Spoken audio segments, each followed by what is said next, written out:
Hello guys, welcome back to the channel. Today we will start with a new chapter number 4, admission of a partner. So admission of a partner होता क्या है कि हमने कोई new partner आया है हमारे फर्म में, तो हम ठीक है। सो जैसे कोई न्यू पार्टनर आता है तो there is a change in partnership agreement, ठीक है। अब जब भी कोई भी एडमिशन होता है एक न्यू पार्टनर का, तो उस पार्टनर को दो राइट्स मिलते हैं। First is to right to share in future profits of the firm and right to share in the assets of the firm.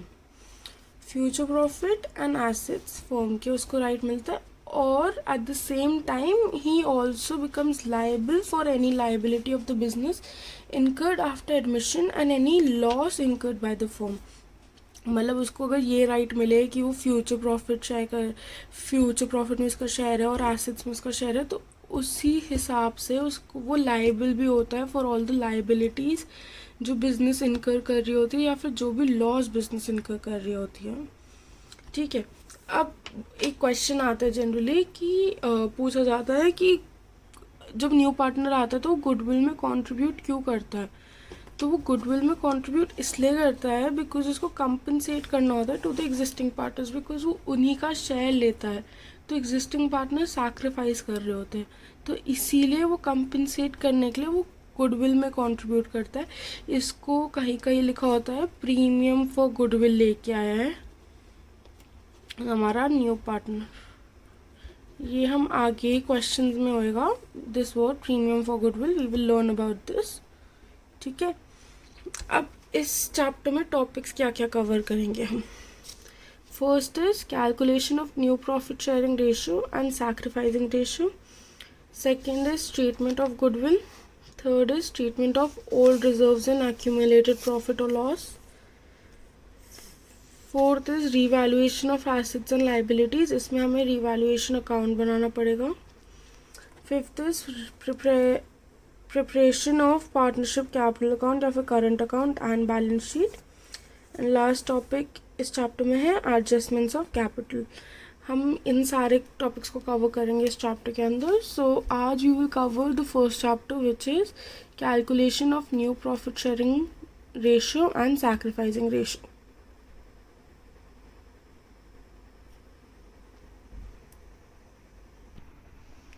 तो जैसे calculation of new profit sharing ratio and sacrificing ratio first topic है, उसमें different cases हैं।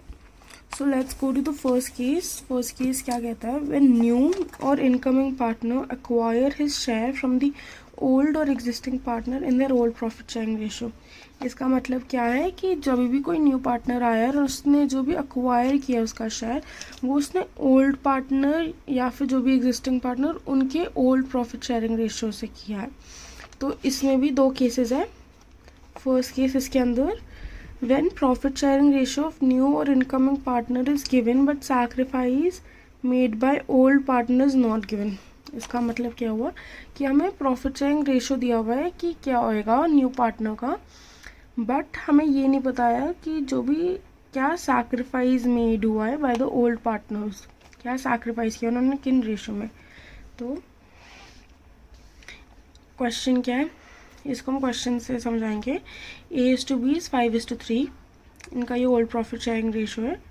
C is 1/4 share वो ले रहा है, new partner है, तो हम इसका क्या ढूंढना है, new profit sharing ratio.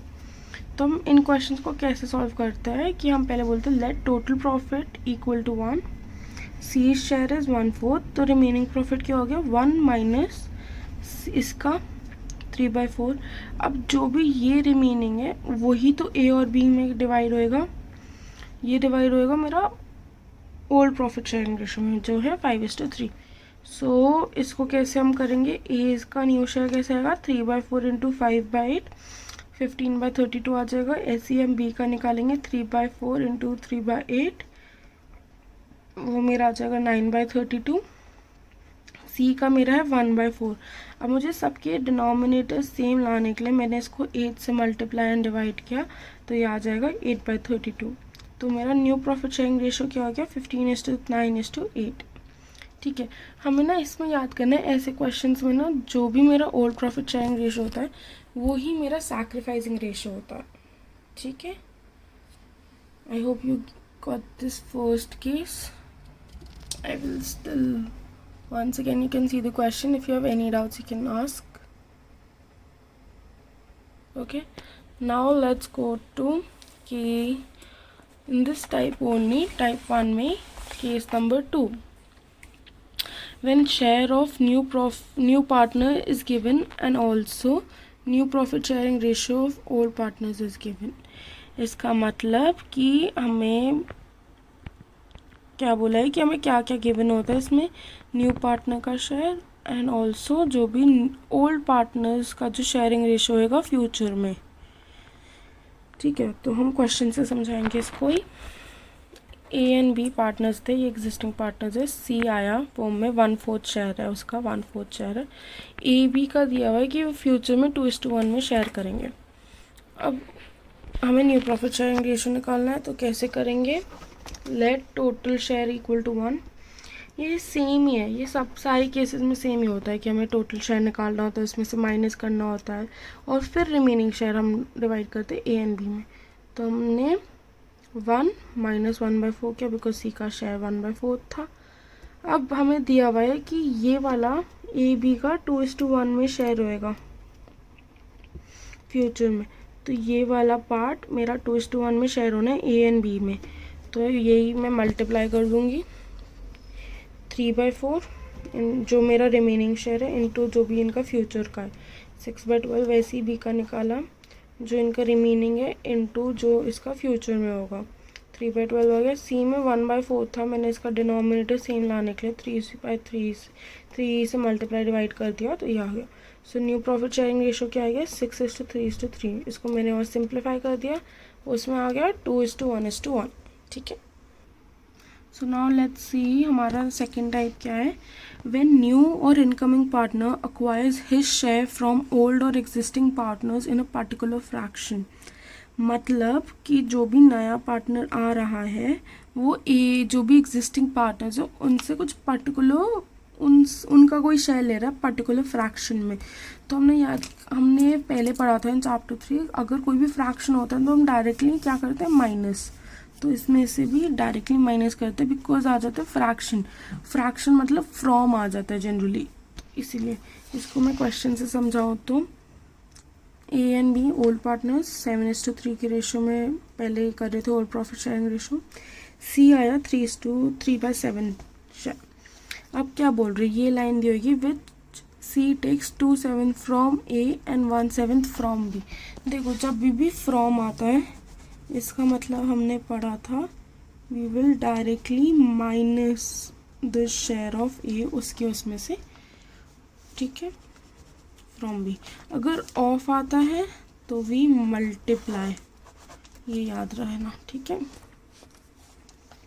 Is new share क्या हो जाएगा, जो भी उसका ओल्ड शेयर था 7/10 था माइनस जो भी डायरेक्टली माइनस कर देते हैं उसका सैक्रिफाइसिंग शेयर 29/30 आ जाएगा. ऐसी बी का निकाला तो 3/10 माइनस 1/7 जो आ गया मेरे 11/70. सी का शेयर मुझे दिया हुआ था 3/7, उसका डिनोमिनेटर मैंने सेम लाने के लिए 10 से मल्टीप्लाई डिवाइड किया सो दैट इज़ 30/70. अब न्यू प्रॉफिट शेयरिंग रेशो क्या हो गया 29:11:30. अब यही इनका सैक्रिफाइसिंग रेशो ही 2:1 ही होएगा ए एंड बी का. बट इसको हम निकालते कैसे, अगर हमें फॉर्मूला वाइज दिखाना है तो जो भी इनका ओल्ड शेयर है सैक्रिफाइसिंग शेयर हमने कैसे सीखा है, sacrificing ratio old minus new. ठीक है, ये इससे सीखा था हमने. सो ओल्ड शेयर था मेरा 7:10 माइनस 29/70 जो मेरा न्यू शेयर है इससे आ गया 20/70. ऐसे मैंने बी का निकाल दिया 3/10 old share minus new share 11/70 that is 10/70. ये आ जाएगा 20:10 सैक्रिफाइसिंग. इसको मैंने शॉर्ट करने के लिए 2:1. और अगर हम क्वेश्चन में देखेंगे तो यही है basically which C takes 2/7 from me and 1/7 from B. So ये आया ही 2:1 में ही था. Now third type is when one of the existing partners retain his original share of profit on the admission of a new partner. इसका मतलब कि एक partner ने अपना जो भी प्रॉफिट शेयरिंग रेशो है वो सेम रखा है, जो भी वो पहले शेयर था उसका बिजनेस में वो ही रहेगा अभी भी, कुछ चेंज नहीं होगा अगर कोई भी पार्टनर आ गया तो। इसको हम कैसे सॉल्व करेंगे, I will let you know. एक क्वेश्चन है XYZ 2:2:1 की शेयर, पहले इनका ओल्ड प्रॉफिट शेयरिंग है। न्यू पार्टनर है W जिसका शेयरिंग रेशो हो गया 1/6। अब लिखा हुआ होगा कि Z to retain his share, हमें न्यू प्रॉफिट शेयरिंग रेशो निकालना है इसी से, तो वही सेम है।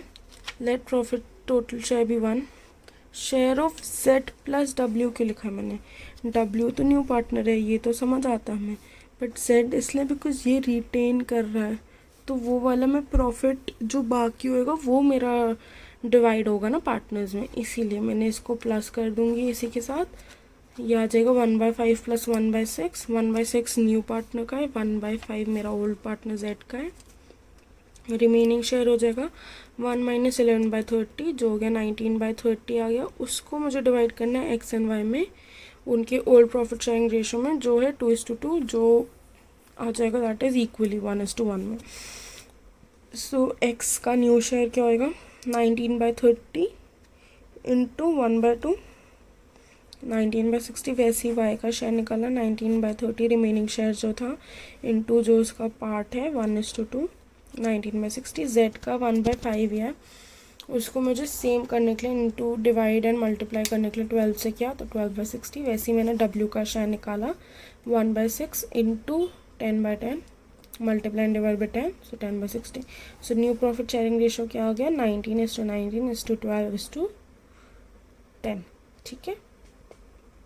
सो ये है फर्स्ट टॉपिक जो था calculation of new profit sharing ratio and sacrificing ratio जब भी कोई एडमिशन होता है न्यू पार्टनर का।